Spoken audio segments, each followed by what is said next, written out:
Above the battlefield, Edwin Hector raised his magic with calm precision.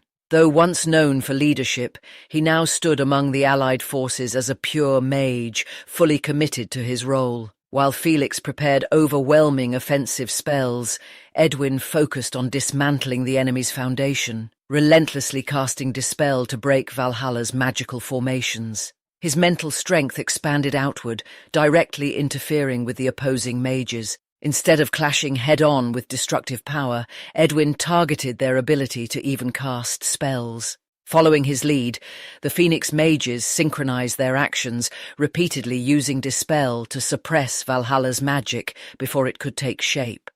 This strategy reflected Roman Dimitri's long-term vision. He had invested heavily in magical development, understanding that future wars would not be decided by brute force alone. Against fortified nations like Valhalla, magic would become the decisive weapon. Through constant refinement, Dimitri's forces had elevated their mages to a level far beyond ordinary limits. As a result, even though Valhalla's wizards outnumbered them, they struggled to keep up. The difference in skill was undeniable. Among them, Edwin Hector stood out the most. His control was overwhelming, breaking defensive spells in moments and forcing multiple enemy mages to focus on him alone, yet still failing to contain him. Despite coming from a nation not known for magic, Edwin's talent had grown to a level that even the highest authorities of magical knowledge had once desired. Each time he shattered the enemy's defenses, Felix and the other mages followed instantly with destructive spells. Their coordination was flawless. Dispel, then destruction. Flames erupted across the battlefield. Explosions echoed one after another, and the once stable magical defenses of Valhalla began to weaken. Smoke rose from the castle walls as the strain became visible. Inside, Hœnir urgently commanded repairs, trying to stabilize the collapsing defenses. He had been confident that the walls would hold without fail, but in less than an hour, that certainty was shattered. Valhalla's mages desperately poured their energy into maintaining the barrier, working together to restore what had been broken.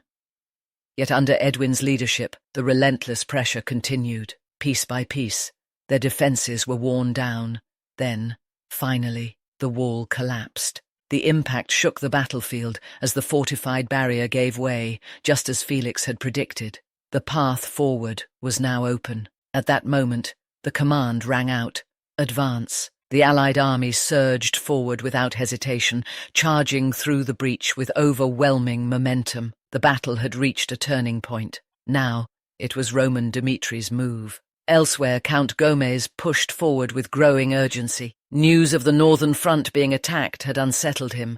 Roman Dimitri's actions were far bolder than expected. Even with a massive force and the support of Valhalla's elite mages, Gomes believed the defense should have lasted at least 15 days. To him, the real deciding factor lay elsewhere, the outcome of the clash between Ares and Cesar. If Ares were to win, the situation would spiral beyond control. Still, Gomes held on to one assumption. With the Marquis of Killian and the mountain's mages guarding Valhalla, its fall should not come easily. He had not yet realized. The collapse had already begun. At the Temple of Valhalla, Ares stood still, waiting. He had already issued his challenge to Cesar, and now, under the watchful eyes of countless spectators, he remained calm and unmoving. The area was overflowing with people. What began as a staged gathering had turned into a massive crowd as rumours spread, drawing in citizens from all sides. Voices filled the air. Most believed Cesar would win without question. Others hesitated, recalling how Ares had already defeated Alvarez, something no one had expected. The uncertainty only fueled the tension. Through the dense crowd, Count Gomez made his way forward and took his reserved seat. His expression remained controlled, but his thoughts were restless. For Valhalla, this fight could not end in defeat. It wasn't just about Ares winning or losing. If Ares, who once failed to surpass Alvarez, had now risen to challenge the very peak after joining Roman Dimitri, then the meaning was clear. The credit would not belong to Ares alone. It would prove that Roman Dimitri had elevated him to an entirely new level, and that truth was difficult to ignore. Roman had already reshaped the very foundation of swordsmanship, surpassing even legends of the past. If Ares succeeded here, it would only strengthen that narrative. Then the moment arrived. The crowd split apart. Cesar appeared. Every step he took drew complete attention. Unlike the rough and imposing warriors of Valhalla, his presence was composed, almost refined. His appearance was clean and orderly, closer to that of a noble than a battlefield fighter. Only the massive claymore resting on his shoulder revealed his true nature. The weapon looked heavy and unforgiving, something no ordinary person could even lift, let alone wield with ease. He stopped in front of Ares. A faint smile formed on his face. He spoke as if recalling an old memory. 10 years ago, their paths had crossed. At the time, Ares was already a promising warrior, and for a brief moment he had the chance to learn from Cesar, the strongest swordsman in Valhalla. It had not been a formal bond of master and disciple, but Ares had respected him deeply and listened to his guidance. That short encounter had made one thing clear. The gap between them was overwhelming, and in Cesar's eyes that gap still remained. He spoke with confidence, even regret, suggesting that Ares had wasted his potential by not fully following him back then. To Cesar, comparisons between himself and Alvarez were meaningless. Those who made such judgments simply didn't understand the true difference in power. With a single motion, he loosened the strap of his claymore and took it in one hand, as if its weight meant nothing. The atmosphere shifted instantly. A quiet pressure spread across the area. Cesar gave Ares one last chance to kneel, admit his mistake, and swear loyalty to Valhalla's emperor. If he did, Cesar was willing to spare him for the sake of the empire's future. But the moment the sword was drawn, the answer was already clear. Ares smiled. He acknowledged the past without hesitation.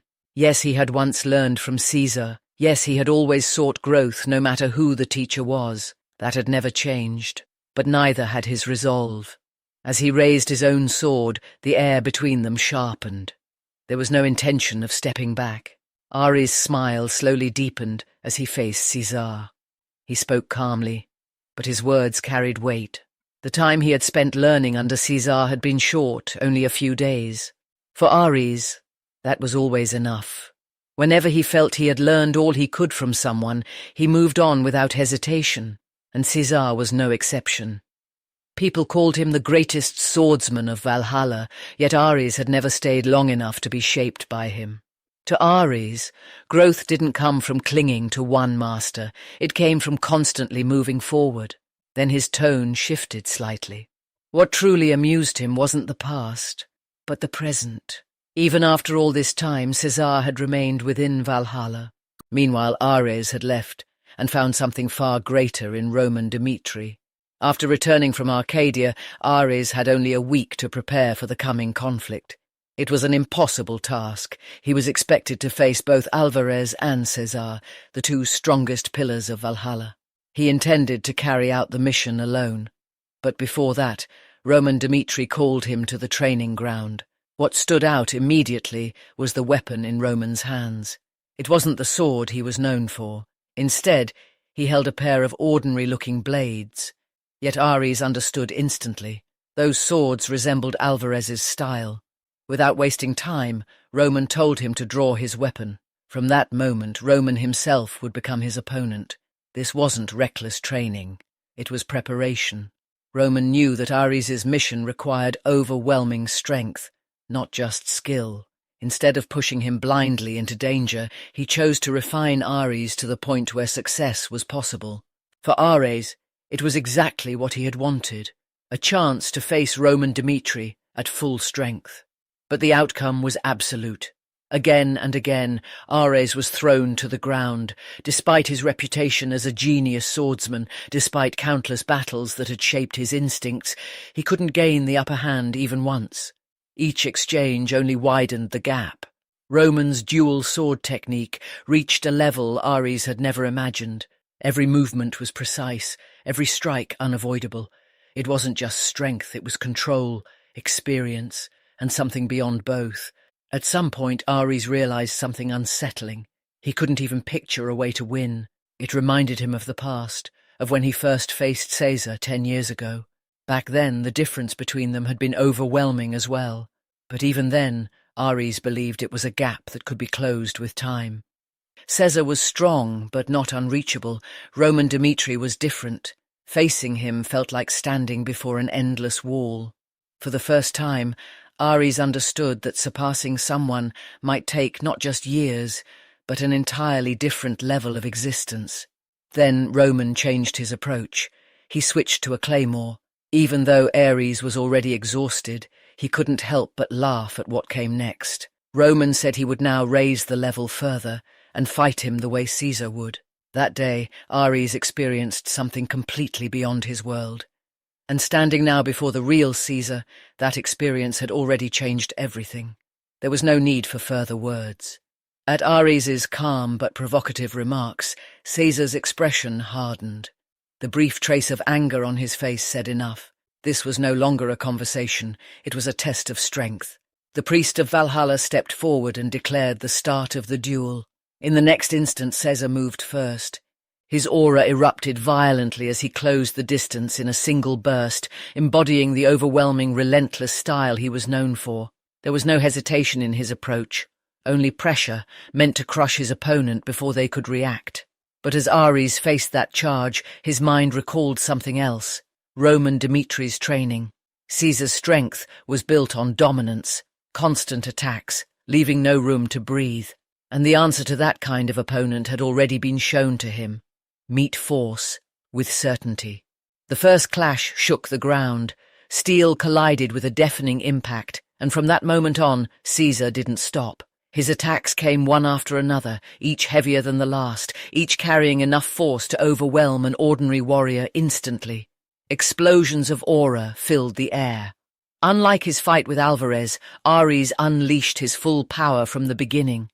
His 6-star aura surged outward, matching Caesar's intensity. Even so, the sheer weight behind Cesar's strikes couldn't be ignored. Every blow rattled his body. And yet, there was no fear. Compared to what he had faced during training, this pressure felt manageable. Cesar was fast.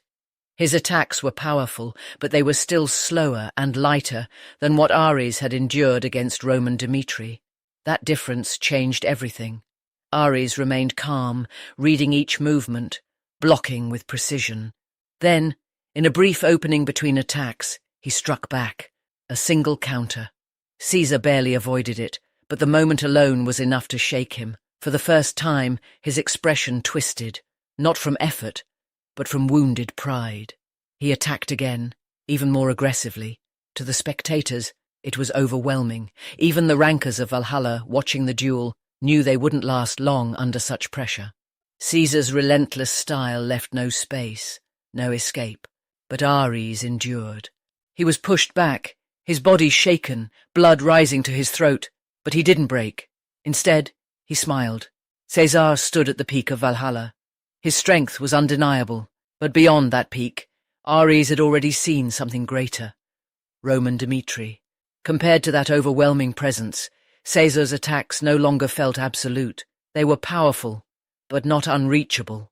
That realization became Ares' confidence. Enraged, Cesar gathered his mana all at once. The air around him twisted as black and red energy surged violently, wrapping around his blade like a storm. This was no longer a test. It was a killing strike. The ground trembled as the power condensed, lightning-like energy tearing through the surroundings. Die! The attack came down with devastating force, and in that moment, Ares looked up calmly. His mind didn't waver. Instead, it returned to the path he had chosen, the teachings he had received. He raised his mana, guided by the Sura method, and for an instant he remembered the ideal that stood far above everything, the heavenly demon sword, a power he could not yet replicate, but one that showed him exactly where to go next.